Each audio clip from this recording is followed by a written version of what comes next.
Welcome back to my YouTube channel. ಇವತ್ತಿನ ಕ್ಲಾಸಲ್ಲಿ ನಾವು ಅಗ್ನಿವೀರ್ ಎಕ್ಸಾಮ್ಗೆ ಸಂಬಂಧಪಟ್ಟಂತೆ ಮ್ಯಾಥ್ಸ್ ಸೆಕ್ಷನ್ನಲ್ಲಿ ಚಾಪ್ಟರ್ ವೈಸ್ ಕ್ಲಾಸಸ್ಸಲ್ಲಿ ಇದು 5ನೇ ಕ್ಲಾಸ್ ಆಗಿದೆ. ಇವತ್ತಿನ ಕ್ಲಾಸಲ್ಲಿ ನಾವು ರೈಲಿನ ಸಮಸ್ಯೆಗಳನ್ನು ನೋಡೋಣ. ಯಾರೆಲ್ಲ ನಮ್ಮ ಚಾನಲ್ನ ಸಬ್ಸ್ಕ್ರೈಬ್ ಮಾಡಿಲ್ಲ ಬೇಗ ಸಬ್ಸ್ಕ್ರೈಬ್ ಮಾಡಿ. ಅಗ್ನಿವೀರ್ ಸ್ಟಡಿ ಮಾಡೋ ನಿಮ್ಮ ಫ್ರೆಂಡ್ಸ್ಗೂ ವಿಡಿಯೋ ಶೇರ್ ಮಾಡಿ. ಫಸ್ಟ್ ಕ್ವಶನ್ ಏನಿದೆ, 405 ಮೀಟರ್ ಉದ್ದದ ರೈಲು 27 ಸೆಕೆಂಡ್ಗಳಲ್ಲಿ ವಿದ್ಯುತ್ ಕಂಬವನ್ನು ದಾಟುತ್ತದೆ. ರೈಲಿನ ವೇಗವನ್ನು ಕಿಲೋಮೀಟರ್ಗಳಲ್ಲಿ ಎಷ್ಟು ಅಂತ ಕೇಳಿದ್ದಾರೆ. ರೈಲಿನ ವೇಗ ಕೇಳಿದ್ದಾರೆ ಕಿಲೋಮೀಟರ್ಗಳಲ್ಲಿ. ರೈಲಿನ ವೇಗ ಬೇಕಂದ್ರೆ ಏನಿದೆ ಫಾರ್ಮುಲಾ, ವೇಗ ಈಸ್ ಈಕ್ವಲ್ ಟು ದೂರ ಡಿವೈಡೆಡ್ ಬೈ ಕಾಲ ಇದೆ. ದೂರ ಎಷ್ಟಿದೆ 405, ಕಾಲ ಎಷ್ಟಿದೆ 27 ಸೆಕೆಂಡ್. 27 ಒಂದ್ಲೆ 27 15. ನೆಕ್ಸ್ಟ್ ಏನಿದೆ, ಅವರು ರೈಲಿನ ಉದ್ದವನ್ನು ಮೀಟರ್ಗಳಲ್ಲಿ ಕೊಟ್ಟಿದ್ದಾರೆ, ಅದು ನಾವು ಕಿಲೋಮೀಟರ್ ಪರ್ ಅವರ್ಗಳಲ್ಲಿ ಕನ್ವರ್ಟ್ ಮಾಡ್ಕೋಬೇಕು. ಹಾಗಾದರೆ ನಾವು ಇಂಟು 5/18 ಮಾಡ್ಕೋಬೇಕು. 5 1 5 3 18 3 54. ಆನ್ಸರ್ ಈಸ್ 54 ಕಿಲೋಮೀಟರ್ ಗಂಟೆಗೆ. ಎರಡನೇ ಕ್ವಶನ್ ಏನಿದೆ, 90 ಕಿಲೋಮೀಟರ್ ಗಂಟೆ ವೇಗದಲ್ಲಿ ಚಲಿಸುವ ರೈಲು 15 ಸೆಕೆಂಡ್ಗಳಲ್ಲಿ ಒಂದು ವಿದ್ಯುತ್ ಕಂಬವನ್ನು ದಾಟುತ್ತದೆ. ರೈಲಿನ ಉದ್ದವನ್ನು ಕಂಡುಹಿಡಿಯಿರಿ ಅಂತ ಇದೆ. ರೈಲಿನ ವೇಗವನ್ನು ಕಿಲೋಮೀಟರ್ ಪರ್ ಅವರ್ಗಳಲ್ಲಿ ಕೊಟ್ಟಿದ್ದಾರೆ, ಅದನ್ನ ನಾವು ಮೀಟರ್ ಪರ್ ಸೆಕೆಂಡ್ಗೆ ಕನ್ವರ್ಟ್ ಮಾಡ್ಕೋಬೇಕು. ಹಾಗಾಗಿ 18/5 ಮಾಡಬೇಕು. 90 ಇಂಟು 18/5. 18 1 85, 18 ಒಂದ್ಲೆ 18 5 5 25. 25 ಇಂಟು 15 ಮಾಡಿದರೆ ಎಷ್ಟು ಬರುತ್ತೆ ಆನ್ಸರು? 375. Answer is 375, 375 metre. ಇನ್ನು ಮೂರನೇ ಕ್ವಶನ್ ಏನಿದೆ, 54 ಕಿಲೋಮೀಟರ್ ಗಂಟೆ ವೇಗದಲ್ಲಿ ಚಲಿಸುವ ರೈಲು 20 ಸೆಕೆಂಡ್ಗಳಲ್ಲಿ ಒಂದು ಮರವನ್ನು ದಾಟುತ್ತದೆ. ಹಾಗಾದರೆ ಆ ರೈಲಿನ ಉದ್ದವನ್ನು ಕಂಡುಹಿಡಿಯಿರಿ ಅಂತ ಇದೆ. ಇದು ಕೂಡ ಸೇಮ್ ಕೊಟ್ಟಿದ್ದಾರೆ. ರೈಲಿನ ವೇಗವನ್ನು ಕಿಲೋಮೀಟರ್ ಗಂಟೆಗಳಲ್ಲಿ ಕೊಟ್ಟಿದ್ದಾರೆ, ಅದನ್ನ ನಾವು ಮೀಟರ್ ಪರ್ ಸೆಕೆಂಡ್ಗೆ ಕನ್ವರ್ಟ್ ಮಾಡ್ಕೋಬೇಕು. 54 ಇಂಟು 18/5. 18 ಒಂದ್ಲೆ 18 3 3 5 15 ಇಂಟು 20 15 2 30 0 ಆನ್ಸರ್ ಈಸ್ 300 ಮೀಟರ್. ಇನ್ನು ನಾಲ್ಕನೇ ಕ್ವಶನ್ ಏನಿದೆ, 600 ಮೀಟರ್ ಉದ್ದದ ರೈಲು 20 ಸೆಕೆಂಡ್ಗಳಲ್ಲಿ ವಿದ್ಯುತ್ ಕಂಬವನ್ನು ದಾಟಿದರೆ ಆ ರೈಲಿನ ಉದ್ದವನ್ನು ಕಿಲೋಮೀಟರ್ಗಳಲ್ಲಿ ಎಷ್ಟು ಅಂತ ಕೇಳಿದ್ದಾರೆ. ಅಲ್ಲಿ ಮೀಟರ್ ಪರ್ ಸೆಕೆಂಡ್ಗಳಲ್ಲಿತ್ತು, ಇಲ್ಲಿ ಕಿಲೋಮೀಟರ್ಗಳಲ್ಲಿ ಕೇಳಿದ್ದಾರೆ. 600 ಮೀಟರ್ ಡಿವೈಡೆಡ್ ಬೈ 20 ಸೆಕೆಂಡ್.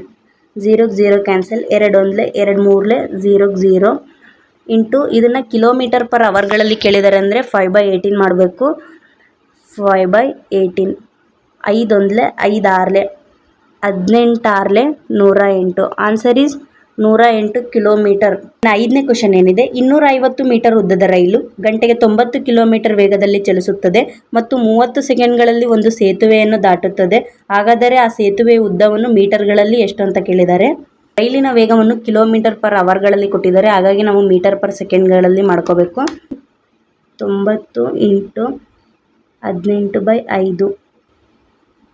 18 ಒಂದ್ಲೆ 18 5 25. 25 ಇಂಟು 30 ಅಂದರೆ 750 ಆಗುತ್ತೆ. ಈ 750ರಲ್ಲಿ ನಾವು 250ನ ಮೈನಸ್ ಮಾಡಿದರೆ ಎಷ್ಟು ಬರುತ್ತೆ ಆನ್ಸರು? 500 ಬರುತ್ತೆ. Answer is 500 metres. ಇನ್ನು ಆರನೇ ಕ್ವಶನ್ ಏನಿದೆ, ಗಂಟೆಗೆ 54 ಕಿಲೋಮೀಟರ್ ವೇಗದಲ್ಲಿ ಚಲಿಸುವ 450 ಮೀಟರ್ ಉದ್ದದ ರೈಲು ಒಂದು ಕಂಬವನ್ನು ದಾಟಲು ಎಷ್ಟು ಸಮಯವನ್ನು ತೆಗೆದುಕೊಳ್ಳುತ್ತದೆ ಅಂತ ಇದೆ ಕ್ವಶನ್ನು. ರೈಲಿನ ವೇಗವನ್ನು ಕಿಲೋಮೀಟರ್ ಪರ್ ಅವರ್ಗಳಲ್ಲಿ ಕೊಟ್ಟಿದ್ದಾರೆ, ಹಾಗಾಗಿ ಇದನ್ನು ಸಹ ನಾವು ಮೀಟರ್ ಪರ್ ಸೆಕೆಂಡ್ಗಳಲ್ಲಿ ಕನ್ವರ್ಟ್ ಮಾಡ್ಕೋಬೇಕು. ಹಾಗಾಗಿ ನಾವು 18/5 ಮಾಡಬೇಕಾಗುತ್ತೆ. 54 ಇಂಟು 18/5. 18 ಒಂದ್ಲೆ 18 3 3 5 15 ಆಗುತ್ತೆ. ಈ 450 ಡಿವೈಡೆಡ್ ಬೈ 15 ಅಂದರೆ ಎಷ್ಟಾಗುತ್ತೆ? 15 ಒಂದ್ಲೆ 15 3 0 ಆನ್ಸರ್ ಈಸ್ 30 ಸೆಕೆಂಡ್. ಇನ್ನು ಏಳನೇ ಕ್ವಶನ್ ಏನಿದೆ, 500 ಮೀಟರ್ ಉದ್ದದ ರೈಲು ಮರವನ್ನು ದಾಟಲು 25 ಸೆಕೆಂಡ್ಗಳನ್ನು ತೆಗೆದುಕೊಳ್ಳುತ್ತದೆ. ಆ ರೈಲಿನ ವೇಗವನ್ನು ಕಂಡುಹಿಡಿಯಿರಿ ಅಂತ ಇದೆ ಕಿಲೋಮೀಟರ್ ಪರ್ ಅವರ್ಗಳಲ್ಲಿ. ಇದೆ 500 ಮೀಟರ್ಸ್ ಡಿವೈಡೆಡ್ ಬೈ 25 ಸೆಕೆಂಡ್. 25 1 25 2 0 ಏನಿದೆ ಇದು ಕಿಲೋಮೀಟರ್ ಪರ್ ಅವರ್ಗಳಲ್ಲಿ ಕೇಳಿದ್ದಾರೆ ಅಂದರೆ 5/18 ಮಾಡಬೇಕಾಗುತ್ತೆ. ಇಂಟು 5/18. 5 1 5 4 18 4 18 4 ಎಷ್ಟಾಗುತ್ತೆ? 72 ಆಗುತ್ತೆ. Answer is 72 kilometre per hour. Next 9ನೇ ಕ್ವಶನ್ ಏನಿದೆ, ಗಂಟೆಗೆ 108 ಕಿಲೋಮೀಟರ್ ವೇಗದಲ್ಲಿ ಚಲಿಸುವ ರೈಲು ನಿಂತಿರುವ ವ್ಯಕ್ತಿಯನ್ನು ಹಾದು ಹೋಗಲು 12 ಸೆಕೆಂಡ್ಗಳನ್ನು ತೆಗೆದುಕೊಳ್ಳುತ್ತದೆ. ರೈಲಿನ ಉದ್ದ ಎಷ್ಟು ಮೀಟರ್ಗಳಲ್ಲಿ ಅಂತ ಕೇಳಿದ್ದಾರೆ. ಏನಿದೆ ಫಸ್ಟು ರೈಲಿನ ವೇಗವನ್ನು ಕಿಲೋಮೀಟರ್ ಪರ್ ಅವರ್ಗಳಲ್ಲಿ ಕೊಟ್ಟಿದ್ದಾರೆ, ಹಾಗಾಗಿ ಅದನ್ನ ಮೀಟರ್ ಪರ್ ಸೆಕೆಂಡ್ಗಳಲ್ಲಿ ಮಾಡ್ಕೋಬೇಕು. 18/5 ಮಾಡಬೇಕಾಗುತ್ತೆ. 108 ಇಂಟು 18/5.